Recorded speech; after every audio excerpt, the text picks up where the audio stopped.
Ahoj, vítám vás u videa, jak začít taktizovat u Brawl Stars. Číslo 1. Ze všeho nejdůležitější je vybrat si brawlera. Já tady beru třeba Hanka. Dále je potřeba zvolit si správnou gadget, geary a star power. Gadget vezmeme rozhodně shield, protože dává 40% redukování damage a to se ho velice hodí.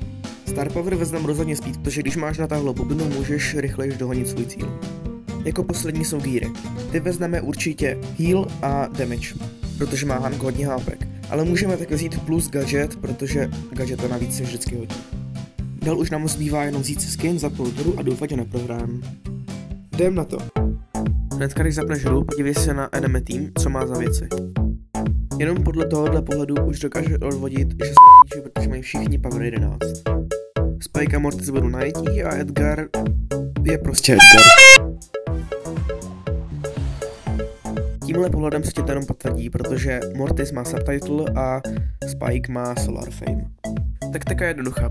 Když je náš teammate Mortis a El Primo, tak El Primo center, protože má hodně hápek, Hank vlevo, protože je přes dě může bránit El Prima, a Mortis vpravo, aby mu mohl El Primo nahrát a je to jednoduchý gol. Nemůže se nic posrat, tak jdeme do hry.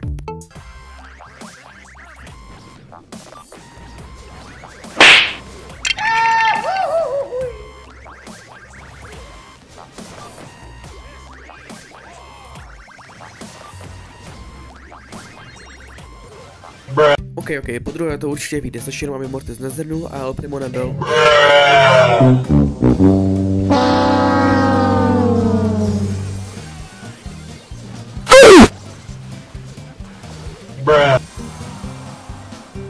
OK, tak možná ne. Čekajte, já si jenom na chvíli odskočím, OK. Emotional damage!